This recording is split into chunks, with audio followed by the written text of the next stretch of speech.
죄를 사하여 등등등 이렇게 나가죠. 거기에서 성도가 서로 교통하는 것, 그것을 우리가 또는 내가 믿습니다. 이렇게 이제 사도신경을 통해서 신앙의 고백을 합니다. 성도가 서로 교통하는 것을 믿는다는 말이 무엇인지를 생각하기 전에 먼저 교통이 뭐냐라고 하는 것도 좀 알 필요가 있어요. 교통이 뭔가? 교통, 다른 말들, 같은 다른 말들을 하자고 하면은 교제 또는 친교 또는 오늘 우리가 읽은 말씀에는 사귐이라고 나와 있죠. 사귐. 이것이 전부 다 같은 말이에요. 이 헬라 원어로 그와 같은 한국말들을 번역해낼 수 있는 그 원어가 코이노니아라고 하는 단어입니다. 요한일서 1장에 나오고 있는 이 사귐이라고 하는 이 단어가 코이노니아예요. 많이 들어보셨죠? 우리 지하에 있는 그 카페 이름이 코이노니아였죠? 코이노니아, 그러니까 교제, 친교, 사귐. 이제 사도신경에는 교통 이렇게 나오는데요. 영어로 하면 코뮤니언 또는 펠로십, 이런 단어들이 다 코이노니아라고 하는 단어에서 나온 것들입니다.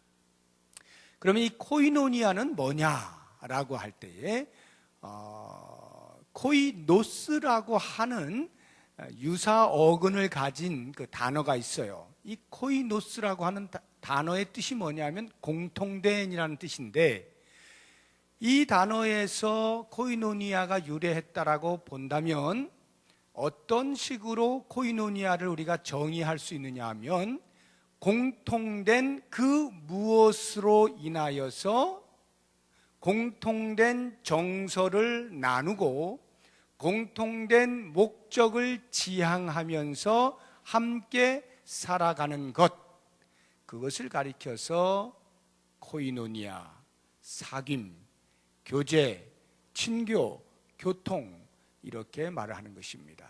그러면 성도가 서로 교통하는 것과, 그러니까 성도의 교제를 말하는 거죠. 성도의 교제가 뭐냐라고 하면 성도들 안에 있는 공통된 그 무엇, 그것으로 인해서 우리가 성도들이 공통된 정서를 나누는 거예요.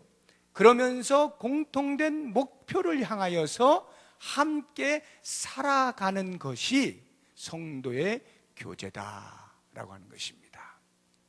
그러니까 우리가 교제를 나눈다라고 하는 것은 그냥 밥 먹고 같이 지내고 같이 이야기하고 사이좋게 지내고 하는 단순한 이런 의미가 아닌, 공통된 그 무엇으로 인하여서 정서를 나누는 거예요.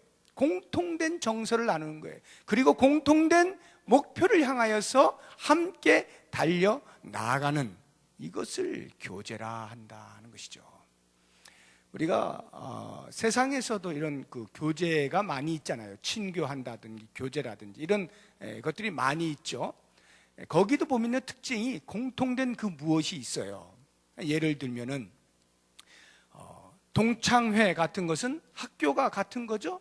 그런 공통된 내용이 있기 때문에 그것으로 해쳐 모여 해가지고 쫙 모여서 동창회를 만드는 것입니다. 또는 뭐 지역이나 고향으로 어떤 모임을 만들 수도 있죠. 또는 어떤 유사 직업군에 있는 사람들끼리 같이 모임을 만들 수도 있습니다. 아니면 어떤 취미 생활을 같이 하는 것으로 또 이렇게 어떤 그룹을 만들 수도 있어요. 세상에서의 어떤 교제를 하는 그 그룹에도 공통된 그 무엇이 반드시 있게 되어 있습니다. 그래서 그것으로 인하여서 친밀감이 생기게 되는 것이고, 일반적인 어떠한 그냥 많은 사람들이 다수가 그냥 모여있는 그런 모임보다는 좀 더 특별하고 좀 더 유대감이 있게 만드는 그런 그 무엇이 다 있어요. 그런데 성도의 교제라고 말을 할 때에, 그러면 성도 안에 있는 공통된 것은 과연 뭐냐라고 할 때, 그런 세상에서 이야기하고 있는 그런 것으로서의 묶음이 아닙니다. 성도에게 있어서의 공통점은 딱 한 가지예요. 예수 그리스도를 믿는 믿음. 그 하나의 공통점을 가지고 있어요. 또 다른 말로 하면 복음. 또 다른 말로 하면 그것으로 인하여서 발생하게 되어진 하나님과의 사귐, 하나님과의 관계. 단절되었던 하나님과의 관계가 예수 그리스도로 말미암아 우리가 그분을 믿습니다라고 하는 고백과 함께 그 단절되었던 하나님과의 관계가 다시금 설정이 되어지면서 회복이 되어지고 하나님과의 사귐이 있게 되는 거죠. 그러한 것이 성도에게 있는 공통점입니다. 바로 그 공통점 때문에 모여서 예수 공동체라 또는 신앙 공동체라 부르고 그 예수 그리스도 안에서 예수 그리스도를 중심으로 예수 그리스도를 믿는 믿음으로 말미암아 동일한 정서를 나누게 되는 거예요. 그래서 우리는 언제든지 예수님이 우리의 삶에서 내 삶에서 이렇게 하셨어. 그러면 그것을 듣고 있는 다른 성도가 맞아, 나한테는 이렇게 하셨는데 하고는 정서가 나누어진다 이 말이에요. 그러한 정서를 나누는 것에서 끝나지 아니하고 성도의 교제는 그 나누어진 정서, 다시 말하면 하나가 되어지는 정서를 가지고 공통된 목표를 향하여 함께 나아가는 거예요. 그 공통된 목표란 다름 아닌 그 예수 그리스도를 닮아가는 것, 천국을 소망하는 것, 우리에게 주어진 사명을 끝까지 달려가는 것, 이런 것들이 공통된 목표죠. 그것을 향하여서 함께 지어져 가는 이것을 가리켜서 성도의 교제라 이렇게 말을 하는 것입니다. 자, 제가 세상에서의 어떤 교제권과 성도라고 하는 이 교회의 그 교제권과의 차이를 말했어요. 다른 그 어떤 공통점이 없어도 오직 예수를 믿는 믿음 그 하나로 모여진 여기가 성도, 교회. 그래서 그 안에서 일어나고 있는 모든 교제의 시발점은 예수 그리스도예요. 예수 그리스도가 만약 빠졌다 그러면 그 모임이 아무리 친밀해도 그것은 성도의 교제가 아닙니다. 예를 들어서 교회 안에 여러 기관들이 있잖아요. 남전도회도 있고 여전도회도 있고 각 부서들도 있고요. 뭐 시무집사회도 있고 권사회도 있고 여러 기관과 부서들이 있습니다. 그런 기관과 부서들이 모이지 않습니까? 참으로 화목하고 친밀하고 놀러 가는데 끝내주고 너무나 재미있게 지내요. 그런데 만약 그 안에 예수 그리스도가 빠져 있다면 그 친밀한 교제는 세상에서 갯돈 붓느라고 같이 개원들 모이는 모임과 다를 바가 없다 이 말이에요. 똑같다는 거죠. 예수 그리스도가 중심에 있을 때 비로소 그 모임은 성도의 교제가 되기 시작하는 것입니다. 그런 면에서 성도의 교제는 제가 먼저 영어로 말씀드리고 한국말로 말씀드릴게요. 그러한 교제를 가리켜서 미스틱, 스윗 펠로십 이렇게 말을 해요. 미스틱이라고 하는 건 미스테리, 신비라는 말 아시죠? 미스틱, 신비로운 교제다 이런 말이에요. 왜 신비라고 하는 말을 썼느냐 하면 예수님과 연합되어진 그 하나의 공통점을 가지고 모두가 모인 거예요. 우리가 예수님과 연합한다라고 하는 것은 일반적으로 뭐 학교가 똑같은 학교를 나왔다든가 고향이 똑같다든가 이런 것하고는 차원이 다른 것입니다. 예수 그리스도와의 연합이라고 하는 것은 곧 하나님과의 관계의 회복을 말하는 것인데 이것은 신비에 속하는 거예요. 왜냐하면 하나님께서 우리를 구원하실 때 인류의 구원이 오래전 아담이 타락했을 때부터 계속해서 그 구원의 계획을 가지고 계시다가 결국에는 예수 그리스도의 이 땅에 오심과 함께 십자가에 못 박히시고 부활하시는 사건을 통하여서 구원을 완성시켜 주셨던 그 모든 구원의 과정들이 다 신비잖아요. 성경이 그렇게 말하고 있잖아요. 이 비밀은 대대로부터 감추어졌던 것인데 그리스도로 말미암아서 드러나게 되었다. 신비로 하나님의 그 구원의 역사들이 계속 진행돼 왔다 이 말이에요. 그래서 그 그리스도와의 연합이라고 하는 자체가 이미 신비함이다라고 하는 것입니다. 그리스도와의 연합의 그 신비함, 그러니까 그 그리스도와의 연합으로 말미암아서 발생하게 된 성도와의 교제도 역시 마찬가지로 미스틱하다 이 말이에요. 신비로운 것이라는 거예요. 그냥 일반 그런 어떤 공통된 무엇을 가지고 모인 그런 모임하고는 전혀 다른 신비함이 있다라고 하는 것입니다. 그런데 우리가 그런 신비함을 가진 그러한 관계라고 하는 것에 대한 인식이 있느냐 이 말이에요. 우리가 사도신경을 수도 없이 암송을 해왔지만 성도가 서로 교통하는 것과 라고 하는 것을 그렇게 수없이 많이 암송을 해왔지만 실제로 여기 앉아있는 내 옆에 앉아있는 저분이 나와 신비한 교제를 나누는 관계다라고 하는 인식이 있느냐 이 말이죠. 그것이 다름 아닌 예수 그리스도로 말미암아서 가능하게 되었다라고 하는 이 사실을 우리가 뼛속 깊이 인식하게 될 때 성도의 교제는 전혀 다른 모습으로 드러날 수가 있다라고 하는 것입니다. 여러분, 그 성찬식 우리가 1년에 몇 번 안 하는데 좀 아쉽습니다만 성찬식이 영어로 커뮤니언이에요. 커뮤니언. 앞에 대문자 C를 쓰면 커뮤니언이라고 하는 게 이게 성찬식이에요. 제가 아까 교제가 커뮤니언이라 그랬죠. 영어로 커뮤니언 또는 펠로십. 이 커뮤니언. 그러니까 성도의 교통이라고 할 때 이 교통, 교제, 친교 이게 커뮤니언인데 그것을 대문자로 쓰면 성찬식이 되어버린단 말이에요. 무슨 말이겠어요? 성찬식에서 예수 그리스도의 피와 살을 기념하는 떡과 잔을 대하지 않습니까?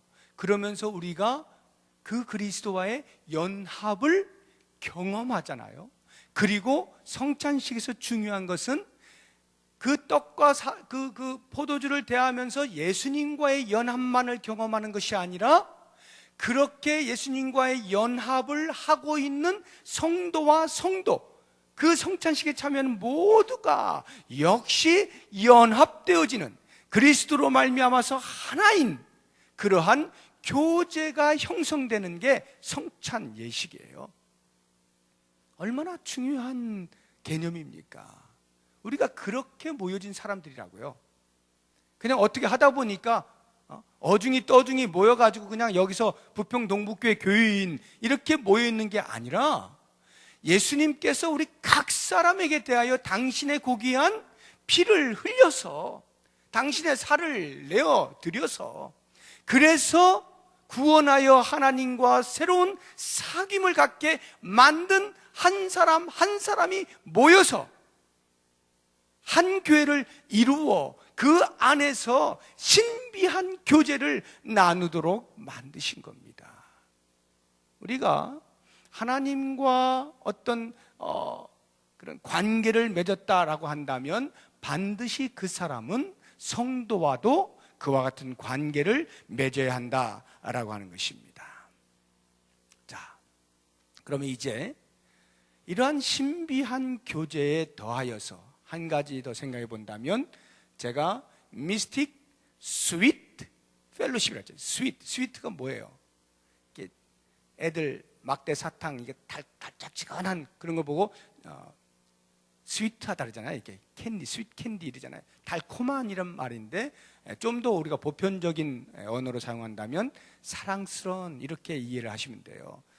우리 성도의 교제는 스윗한 교제다 이 말이에요. 사랑스러운 교제다라고 하는 게 이게 무슨 말이냐면요. 예수님께서 우리를 하나님과 사귐이 있게 만드셨잖아요. 당신의 그 피를 흘려서. 그 사귐에 있어서 여러분이 한번 생각해 보세요. 제가 그러한 그리스도로 말미암은 은혜를 입어서 하나님과 사귐을 갖게 되었어요. 그러면 하나님과의 그 교제 속에서 가장 특징적인 것이 있다면 뭐겠어요? 하나님과 내가 지금 교제를 나눠요. 거기에 있어서 가장 두드러지게 나타나는 현상이 있다면 그 어떤 것보다 우선 사랑일 것입니다.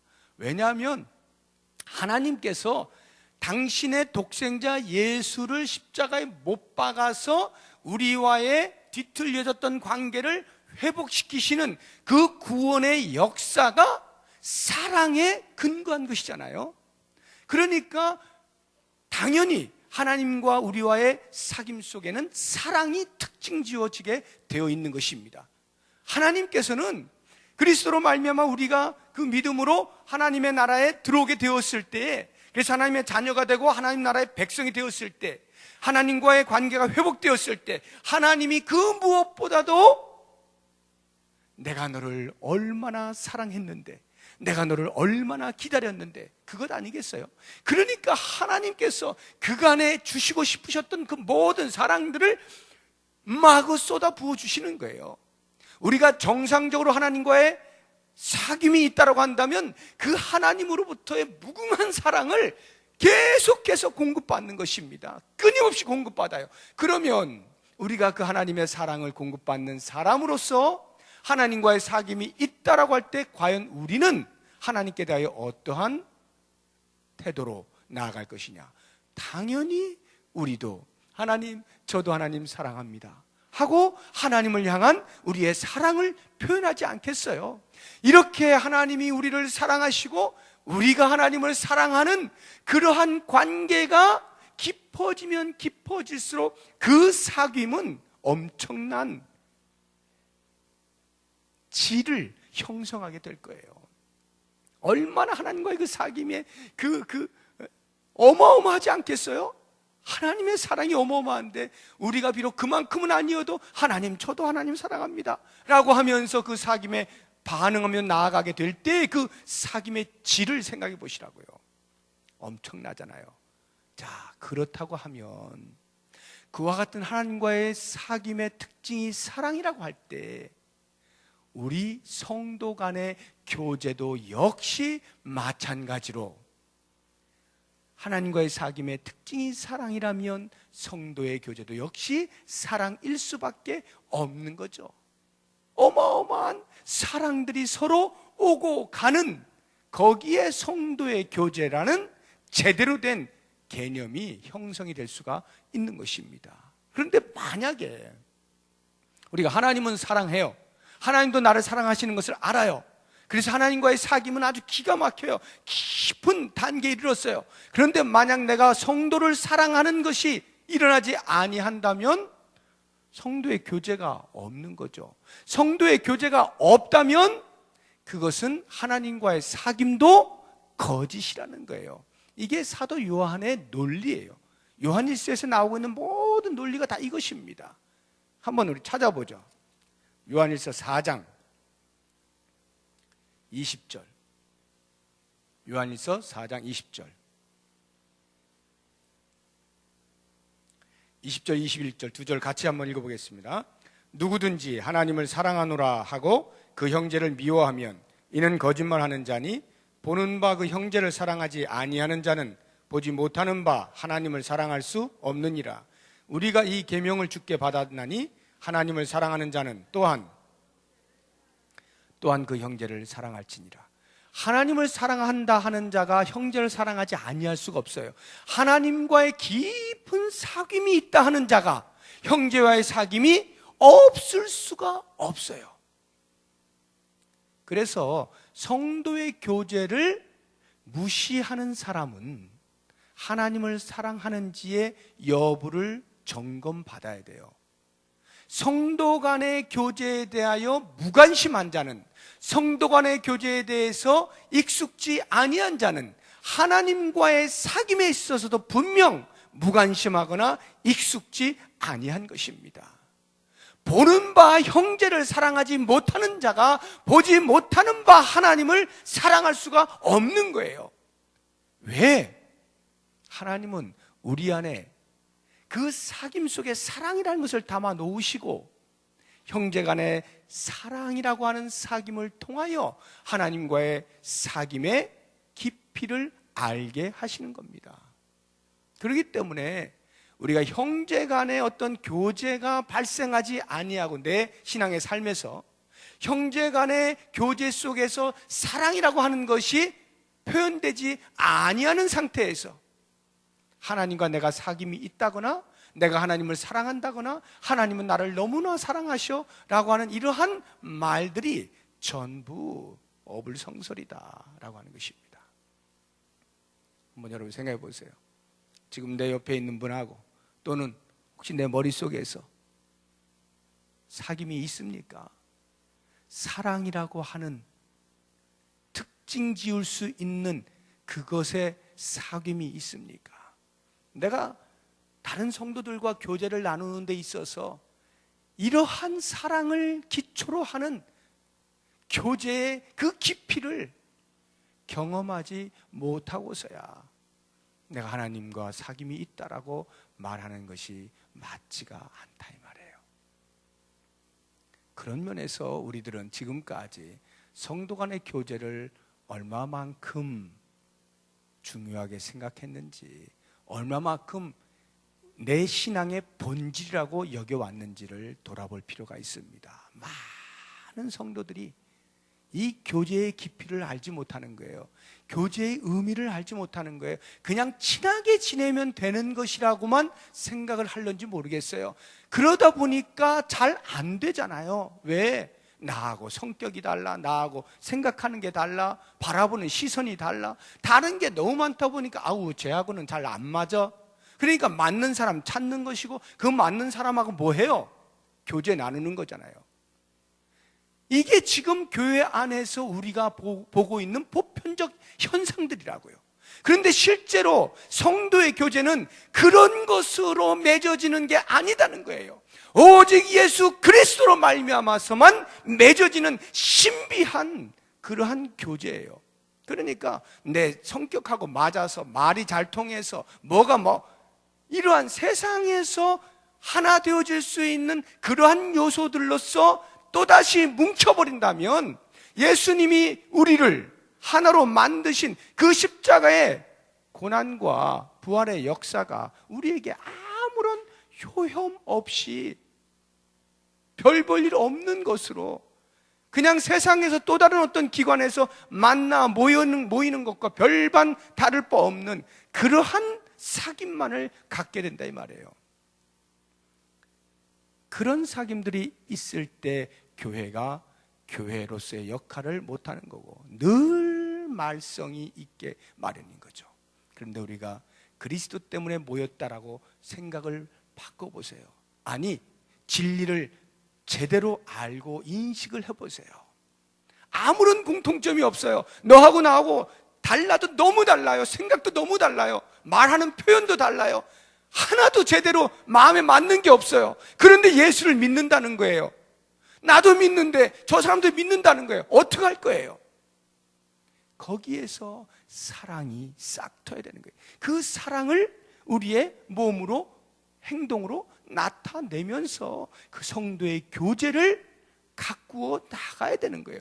바로 거기에 내가 하나님을 얼마나 깊이 사귀고 있는가를 증명해 낼 수 있다 이 말이죠.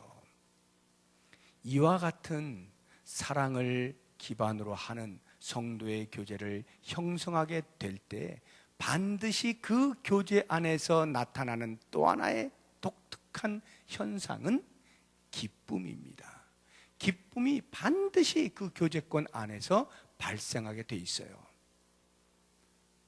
하나님과의 바른 사귐 속에서 성도와의 그러한 사랑스러운 교제를 나누게 되어지면요, 거기는 반드시 기쁨이 형성이 돼요. 오늘 말씀 다시 한번 보세요.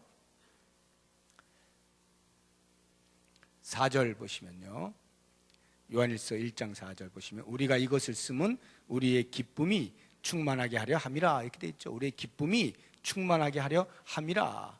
우리가 너희들에게 복음을 전한다. 그것은 우리가 하나님과의 그 사귀는 그것이 너희에게도 있어서 우리가 서로의 깊은 사귐이 있게 하려고 하는 것인데, 그렇게 되면 우리에게 기쁨이 충만해지는 이 이유 때문에 우리가 듣고 본 것을 너희들에게 전한다, 이 말씀이거든요. 사도행전 2장을 한번 보겠습니다. 사도행전 2장입니다.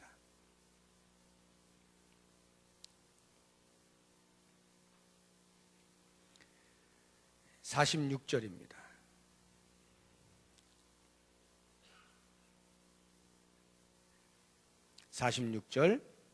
우리 같이 읽어봅니다. 날마다 마음을 같이하여 성전에 모이기를 힘쓰고 집에서 떡을 떼며 기쁨과 순전한 마음으로 음식을 먹고. 성도 간의 교제가 정상적으로 일어나게 될 때, 다시 말하면 사랑을 기반으로 하는 그러한 교제가 일어나게 될 때 그 안에는 반드시 기쁨이 있어요. 그래서 지금 나는 나의 성도들과, 여러분이 한번 쉽게 생각해 보세요. 내 구역이 있으시죠? 내 구역원들하고 지금 나는 정상적인 성도의 교제를 나누고 있는가? 라고 하는 것을 판단하시고 싶으시면 그 구역 모임 속에 기쁨이 있는가를 보세요. 기쁨이 있는 그러한 관계라면 제대로 된 성도의 교제입니다. 서로 간의 사랑은 반드시 기쁨을 낳게 되어 있어요. 근데 우울하십니까? 구역 모임 가기 싫고 보기 싫고 우울하십니까? 내 마음 안에 그 성도에 대한 사랑이 부족한 거예요. 사랑이 부족하다는 것은 내가 하나님과의 사귐에 문제가 있다는 겁니다. 그러니까 내가 지금 정상적으로 하나님과 바른 관계를 맺고 있는가라고 하는 것을 알고 싶으면 형제 간에 내가 지금 어떻게 하고 있는가를 보시면 돼. 성도 사이에서 내가 지금 어떠한 관계인가를 보시면 금방 알아요. 만약에 그 성도 간의 교제가 올바르지 못하다라고 판단이 되시면 곧바로 하나님과의 사귐의 그 부분을 점검을 하셔야 돼요. 나는 하나님과의 사귐에서 문제가 없다고 생각하는데 사실상은 문제가 발생한 거예요. 그러면 그것이 곧바로 성도 간의 교제 속에서 나타나게 되어 있는 것입니다. 우리가 성도가 서로 교통하는 것을 믿습니다 라고 말하는 것은 성도 사이에는 예수 그리스도로 말미암는 특별한 관계가 형성된 것을 믿습니다 라고 하는 고백이고요, 그런 특별한 관계가 형성되었기 때문에 하나님과의 사귐처럼 성도 간의 교제 속에서도 사랑을 기반으로 하는 기쁨이 넘쳐나는 것을 믿습니다. 이게 성도가 서로 교통하는 것을 믿는다는 믿음의 고백이에요. 이러한 고백이 우리의 입술에서 그치지 아니하고 삶 전체에서 신실하게 고백되어질 수 있도록 하나님께서 부평 동북교회라고 하는 이름으로 한 교회, 한 신앙 공동체에 묶어주셨는데, 나 아닌 다른 사람과의 관계를 잘 살피셔서 이와 같은 서로 사랑하는 가운데 기쁨이 여기저기서 창출되어지는 아름다운 교제들을 많이 나누심으로 우리 각각이 하나님과의 깊은 사귐을 가지고 그렇게 되어질 때 교회 전체는 건강하게 되고, 교회를 바라보는 사람들은 그 사귐의 아름다움에 황홀해지는 거예요. 그러면서 마음이 끌리게 되어 있는 것이고 발걸음을 멈추게 되어 있는 것이고, 이렇게 복된 교회, 하나님 나라를 구현해내는 아름다운 교회, 성도의 사랑이 넘치는 교제가 넘쳐나는 우리 부평 동북교회 되시기를 주의 이름으로 축복합니다. 기도하겠습니다.